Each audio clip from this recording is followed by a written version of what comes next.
L'emploi, la protection sociale, le pouvoir d'achat, l'économie est restée la principale préoccupation des Français à l'approche de l'élection présidentielle.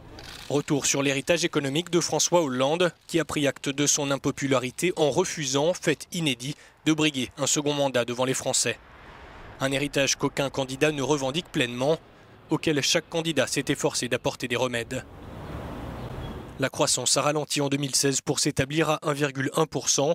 En conséquence, le gouvernement a échoué à faire passer le déficit public sous la barre des 3% du PIB, mais il est parvenu à stabiliser la dette. Après 2 années de baisse au début du quinquennat Hollande, les consommateurs français ont vu leur pouvoir d'achat augmenter ces 3 dernières années, mais ils restent menacés par une inflation grimpante. L'investissement des entreprises est lui aussi reparti à la hausse depuis 2014. Les derniers indices PMI pointent du doigt la bonne forme de l'économie française. De bon augure pour la croissance. Le gouvernement vise 1,5% de croissance en 2017. Il est plus optimiste que la Banque de France et la Commission européenne. Bruxelles estime toutefois que la France parviendra cette année à respecter le pacte budgétaire européen en matière de déficit public. La part de la dette publique devrait enfin, selon la Commission, rester stable.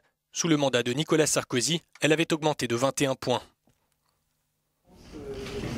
Mais c'est bien l'emploi qui a été la priorité de François Hollande. Je me suis engagé personnellement, certains ont dit même hâtivement, pour ne pas dire imprudemment, sur l'objectif de l'inversion de la courbe du chômage. Je m'y tiens. Et c'est la feuille de route du gouvernement.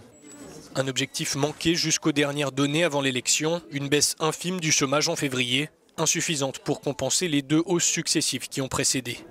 Le taux de chômage est actuellement de 10%, à peu de choses près égal au jour de l'élection de François Hollande.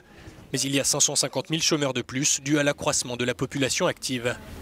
Conclusion du ministre français de l'économie, nous laissons une France plutôt en bon état, même s'il y a encore beaucoup à faire.